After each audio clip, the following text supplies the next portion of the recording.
नमस्कार दोस्तों, मैं अरुण यूट्यूब चैनल पर आपका एक बार फिर से स्वागत है।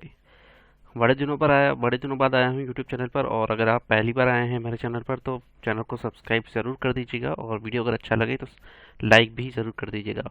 फर्दर आपको अगर कोई क्वेरीज है तो आप कमेंट बॉक्स में कमेंट करके ज़रूर पूछ सकते हैं, मैं उसका रिप्लाई ज़रूर दूंगा। जैसे ही मुझे टाइम मिलेगा मैं वैसे ही आपको उसका रिप्लाई ज़रूर करूँगा। पुरानी अपडेट देना चाहूँगा, उसके बाद में आपको नए स्टॉक्स पर लेकर आऊँगा, जो कि आज एक अच्छा खासा स्टॉक्स लेकर आया हूँ और सस्ता शेयर है और अच्छा खासा धमाका भी आपको इस स्टॉक्स में देखने को मिल सकता है। भारतीय एयरटेल, सेल, पॉलीकेब्स और सीएसबी बैंक। लास्ट टाइम मैंने 4 शेयर्स दिए थे, 2 शेयर्स में अच्छा खासा आपको रिवर्सल देखने को मिला है और अच्छा खासा प्रॉफिट देखने को मिला होगा। 63 से 64 के अराउंड मैंने सेल दिया था बाई रिकमेंडेशन के लिए, 79 to 80 का आया था। आप वहां पर अपना प्रॉफिट बुकिंग कर सकते हैं। फर्दर अभी भी आप उसमें अच्छा खासा प्रॉफिट में है तो प्रॉफिट बुकिंग कर सकते हैं। 88 का वेट ना करें। स्टॉक नीचे की ओर गिरता है तो हम उसे वापस रीबाय करके वापस स्टॉक से पोजीशंस क्रिएट कर सकते हैं। 79-80 के आसपास जाता है, स्टॉक से प्रॉफिट बुकिंग करिए और एग्जिट हो जाइए। भारतीय एयरटेल्स भी अच्छा खासा है और उसमें भी आपको थोड़ा होल्ड करके रखिए, उसमें आपको अच्छे खासे मूवमेंट्स और अच्छे खासे टारगेट्स देखने को मिलेंगे। उसमें एग्जिट करने की सलाह अभी नहीं दूंगा। फर्दर पॉलीकैप्स और सीएसबी बैंक ऐसे शेयर्स हैं जिन्हें आपको लॉन्ग टर्म्स के लिए मैंने कहा था, जहां पर आप उसे होल्ड करके रखिए और उनमें भी प्रॉफिट के मौके आपको देखने को मिलेंगे। अब आता हूँ आज के शेयर्स पर, और आज के शेयर्स का नाम है आईडीबीआई बैंक लिमिटेड का। क्वार्टरली रिजल्ट्स भी इसके बारे में डिस्कस करूंगा और कैसे रिजल्ट्स रहे हैं और आने वाले क्वार्टर में इसके क्या पॉसिबिलिटीज हो सकती है और क्या इसके लेवल्स हो सकते हैं वो भी मैं आपसे डिस्कस करूंगा। तो आईडीबीआई बैंक के बारे में आऊंगा और सबसे पहले मैं मनी कंट्रोल पर लेकर आया हूं आपको। यहाँ पर आज के ट्रेडिंग सेशंस के बारे में डिस्कस करेंगे कि आज का ट्रेडिंग सेशन कैसा रहा है। तो डे रेंज के बारे में बात करूं तो आज का डे रेंज रहा है 39.70 से 42.70 का। तो अच्छा खासा इस स्टॉक्स में आपको मूवमेंट्स देखने को मिला है आज के दिन में। 2 से ₹2.5 ₹3 के अराउंड जो स्टॉक्स में देखने को मिला है और क्लोजिंग प्राइस दिया है इसने 40.35 का। अब आते हैं 52 वीक के हाई और लोज के बारे में। तो लो रहा है इसका 17.25 और हाई रहा है 56.20। फ्रेंड्स नोट करके रखिए क्योंकि इस पर मैं आऊँगा फर्दर आगे जब मैं इस बारे में डिस्कस करूँगा। अब आते हैं इसके टेक्निकल रेटिंग्स पर, जहाँ पर इस स्टॉक्स में हम देखेंगे कि क्या हमें ट्रेंड देखने को मिल रहे हैं। तो डेली बेसिस पर आते हैं, डेली बेसिस पर स्टॉक्स में आपको स्ट्रॉन्ग बाय पोजीशन देखने को मिल रहा है। वहीं वीकली बेसिस पर आते हैं तो वीकली बेसिस पर भी स्टॉक्स में आपको स्ट्रॉन्ग बाय पोजीशन देखने को मिल रहा है। वीकली रेटिंग्स पर आते हैं तो वीकली रेटिंग्स वगैरह आप देखते हैं तो यहाँ पर आपको न्यूट्रल ट्रेंड देखने को मिल रहा है। सॉरी फ्रेंड्स, मंथली बेसिस पर आपको यहाँ पर न्यूट्रल ट्रेंड देखने को मिल रहा है। ओवरऑल रेटिंग्स के बारे में बात करूँ तो ओवरऑल रेटिंग्स में आपको बाय पोजीशंस देखने को मिल रहा है। स्ट्रॉन्ग बाय नहीं कर सकता क्योंकि यहाँ पर न्यूट्रल पोजीशंस मंथली बेसिस पर आ चुका है। अब आते हैं रेजिस्टेंस और सपोर्ट्स के बारे में। क्योंकि हमारे पास इसके ऑप्शन चेन्स अवेलेबल नहीं है तो मैं मंथली टारगेट्स आपको यहाँ पर प्रोवाइड नहीं करवा सकता, लेकिन शॉर्ट टर्म्स के इस बेसिस पर मैं आपको यहाँ पर टारगेट जरूर प्रोवाइड करवा दूंगा। तो पायर टेबल्स के हिसाब से आते हैं और यहाँ पर अगर आप रेजिस्टेंस के बारे में बात करूँ तो पहला रेजिस्टेंस आपको देखने को मिलता है 33। लेकिन अगर हम डेली बेसिस पर देखें तो डेली बेसिस पर इस स्टॉक्स में हमें क्या रेजिस्टेंस देखने को मिलते हैं। तो पहला रेजिस्टेंस है 44.23, सेकंड रेजिस्टेंस है 46.47, थर्ड रेजिस्टेंस है 47.93। सपोर्ट्स के लेवल्स के बारे में बात करूँ तो पहला सपोर्ट आपको 40.53 पर मिलेगा और सेकंड सपोर्ट आपको 39 और थर्ड सपोर्ट 36 पर आपको देखने को मिलेगा। आते हैं फर्दर इस स्टॉक्स में आगे की ओर मूविंग एवरेज के बारे में आपसे डिस्कस करूंगा। 5 डेज का मूविंग एवरेज अगर आप देखते हैं 38.61, 10 डेज का मूविंग एवरेज 36.56, 20 डेज का मूविंग एवरेज 33.52, 50 डेज का मूविंग एवरेज 31.40, 100 डेज का मूविंग एवरेज 34.49 और 200 डेज का मूविंग एवरेज 36.35। हमारे टारगेट्स के बारे में बात करूँ तो हमारे टारगेट्स यहाँ पर सबसे ऊपर हैं और ना ही हमारा रेजिस्टेंस 1, 2, 3 उस लेवल को टच करेगा और ना ही 5, 10 और जो भी आप मूविंग एवरेजेस यहाँ पर कंसीडर कर रहे हैं इससे अबव ही हमारे टारगेट्स रहने वाले हैं। आऊँगा टिकट स्ट्रक्चर और इसके रिटर्न्स के बारे में देखेंगे और मार्केट कैपिटलाइजेशन के बारे में देखेंगे कि आईडीबीआई बैंक का क्या मार्केट कैपिटलाइजेशन रहा है और इसके कितना रिटर्न्स हमें प्रोवाइड किया है वीकली बेसिस, मंथली बेसिस पर। तो देखते हैं डेली बेसिस पर आज स्टॉक 3.92% डाउनफॉल आपको देखने को मिला है और वहीं वीकली बेसिस पर देखें तो वीकली बेसिस पर स्टॉक्स में आपको 12.90% का जो है पॉजिटिव रिटर्न्स इस स्टॉक्स ने हमें दिया है, जो कि एक अच्छा खासा रिटर्न्स होता है और एफडी से भी कई गुना अच्छा रिटर्न है। मंथली बेसिस पर आते हैं और मंथली बेसिस पर देखते हैं स्टॉक्स में कितना रिटर्न दिया, तो 44% का रिटर्न। इतना रिटर्न आपको साल भर में भी नहीं मिलता होगा जितना रिटर्न इस स्टॉक से आपको 1 मंथ में प्रोवाइड कर दिया है। ईयरली बेसिस के बारे में बात करूं तो स्टॉक्स लगभग 100% के अराउंड जो है आपको रिटर्न्स प्रोवाइड करने को रेडी है। 80.13% का रिटर्न्स इस स्टॉक्स अभी तक दे चुका है ईयरली बेसिस पर।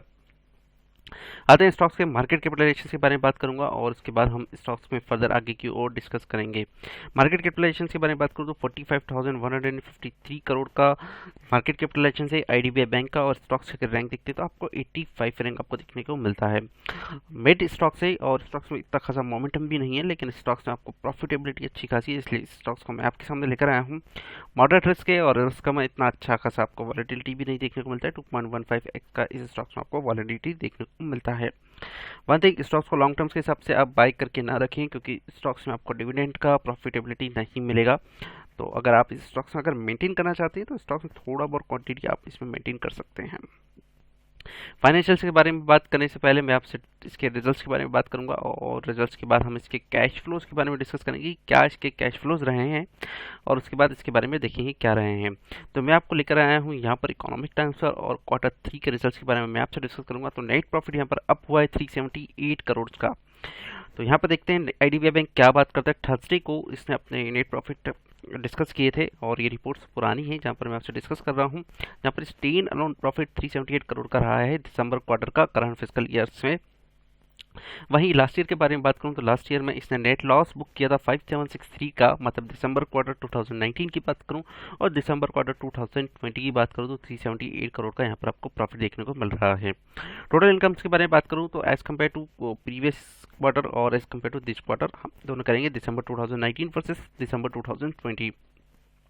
टोटल इनकम जो है वो फेल हुआ है, मतलब गिरा है as compare to previous year के सेम क्वार्टर में। अंडर रिव्यू 5,932 करोड़ का, और अगर लास्ट ईयर अगर देखते हैं आप तो 6,215.60 करोड़ का आपको देखने को मिलता है 1920 में।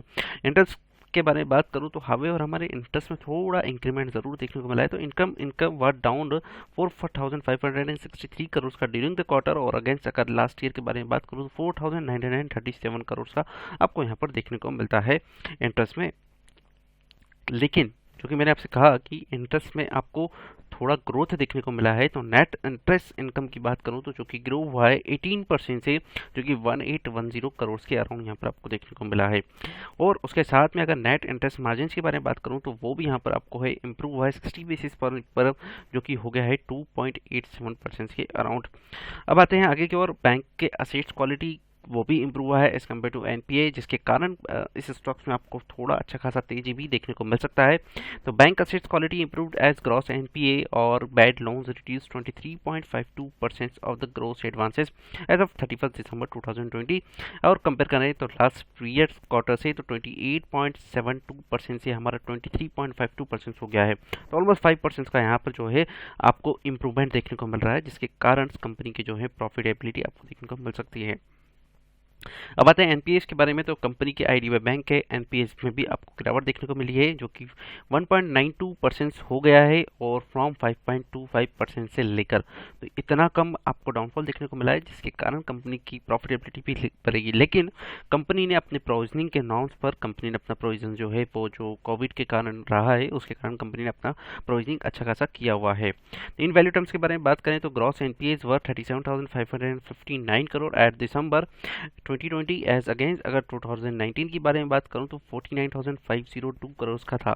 तो ऑलमोस्ट यहाँ पर आप देखते हैं तो 12,000 करोड़ के अराउंड जो है यहाँ पर आपको इम्प्रूवमेंट देखने को मिला है एनपीएस में।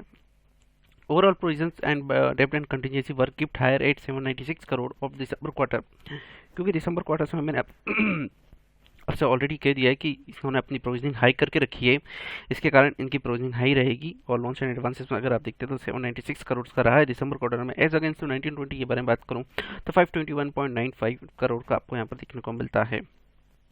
But out of this provision, the bad loans were substantially lower at 48.52 crores as against 440 crore a year ago. Last year उन्होंने 440 करोड़ का बैड लोन्स का इन्होंने प्रोविजंस किया था, जो कि इस बार 48.52 करोड़ के अराउंड फ्रेंड्स यहाँ पर देखने को मिल रहा है, जो कि हमारे लिए एक बहुत अच्छा खासा प्रॉफिटेबिलिटी और एक पॉजिटिव पॉइंट्स हमें देखने को मिल रहा है।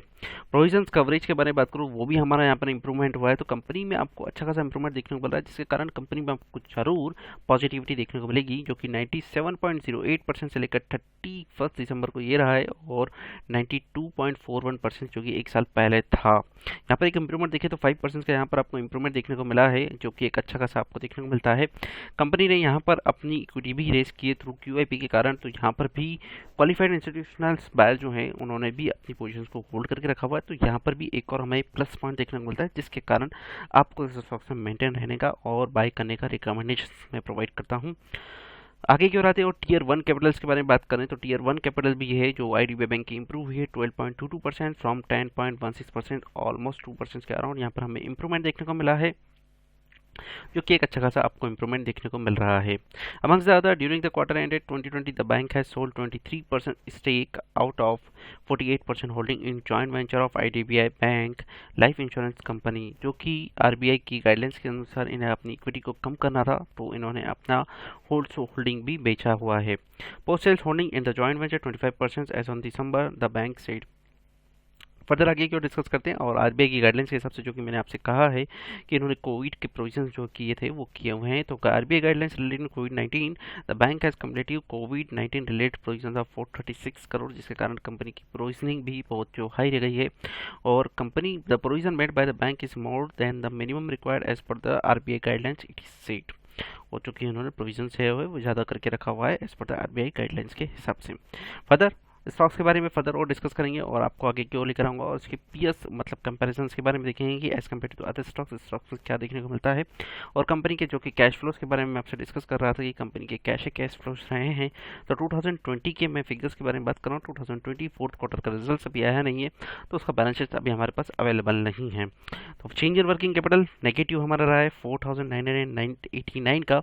या वेटेड रहेगा कि इस बार हमें इसमें कितना इंप्रूवमेंट देखने को मिलता है। वहीं कैश फ्लोज के बारे में बात करूँ तो जहाँ नेगेटिव से होकर हम पॉजिटिव की ओर आ रहे हैं, तो इस बार मेरा अनुमान है कि फोर्थ क्वार्टर में आपको जो है पॉजिटिविटी देखने को मिलेगी, और at the end of the year आपको इस स्टॉक्स में पॉजिटिविटी और फ्री कैश फ्लोज भी देखने को मिलेगी, जिसके कारण कंपनी अपनी वर्किंग कैपिटल को बढ़ा सकती है और अपने लोन्स और एडवांसेस को भी बढ़ा सकती है, और कंपनी अपनी इंटरेस्ट इनकम वहाँ पर कंपनी की हो सकती है।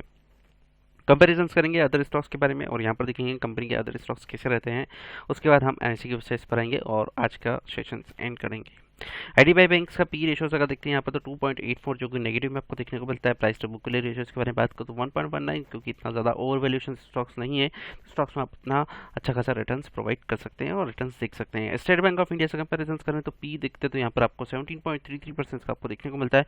पंजाब नेशनल बैंक 52.76, जो कि एक अच्छा खासा बैंक है, पोजिशन बनाना चाहे तो बना सकते हैं। पंजाब नेशनल बैंक भी एक अच्छा बैंक है, लॉन्ग टर्म्स के हिसाब से उसमें टारगेट्स अच्छे हैं। अगर आपको उसके बारे में अगर रिकमेंडेशन चाहिए तो आप कमेंट बॉक्स में कमेंट करके ज़रूर बताइए।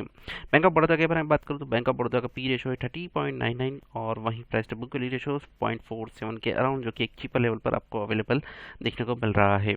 अब आऊँगा NSE की वेबसाइट पर, और NSE की वेबसाइट पर आपका डिस्कस करूंगा कि आज का ट्रेडिंग सेशन कैसा रहा है, और उसके बाद मैं आपको अपने टारगेट्स भी बता दूंगा ओपनली कि मेरे क्या टारगेट्स स्टॉक्स में रहते हैं। पहला टारगेट है कि अपने 52 वीक के हाई को ब्रेकआउट करेगा और फर्दर आगे की और मूवमेंट करने की कोशिश करेगा। तो पहला टारगेट तो मैंने आपको यहाँ पर बता दिया है कि मेरा मैक्सिमम टारगेट्स यहाँ पर क्या हो सकता है। आज के सेशन के बारे में बात करेंगे total security wise delivery position के बारे में। तो टोटल क्वांटिटी ट्रेडेड हुआ है 4,46,21,653 का, जिसमें डिलीवरेबल क्वांटिटीज अगर आप देखते हैं तो 1,69,99,795 का आपको डिलीवरेबल क्वांटिटीज देखने को मिलेगा, और परसेंटेज ऑफ डिलीवरी अगर आप देखते हैं तो 38.10% का आपको परसेंटेज ऑफ डिलीवरी देखने को मिलता है। तो जितना ज़्यादा परसेंट ऑफ डिलीवरी रहेगा उतने ज़्यादा चांसेस है कि स्टॉक्स में आपको फर्दर अपसाइड मूवमेंट देखने को मिलेंगे, क्योंकि आज बैंकिंग में आपको डाउनफॉल देखने को मिला है, NSE भी आपको डाउनफॉल देखने को मिला है, और वहीं सेंसेक्स भी आपको डाउनफॉल देखने को मिला है। तो निफ्टी 50, बैंक निफ्टी और सेंसेक्स तीनों में आपको गिरावट देखने को मिली है। तो होप सो आपको इस स्टॉक्स में अगर अपनी पोजीशन बनानी है तो ऑलमोस्ट 39 या फिर 39.5 के अराउंड इस स्टॉक्स में अपनी पोजीशन को क्रिएट करिए। टारगेट के हिसाब से पहला टारगेट रहेगा 44, 46, 48 और 50 मेरा लास्ट टारगेट रहेगा। और अगर आप इसमें लॉन्ग टर्म्स के हिसाब से अगर बाय करके चलते हैं तो 56 से लेकर 60 तक के टारगेट जो हैं आपको इस स्टॉक्स में देखने को मिलेंगे। तो फ्रेंड्स, अगर वीडियो अच्छा लगे तो लाइक और सब्सक्राइब जरूर कर दीजिएगा। Further stay safe, stay home, have a great day, thank you.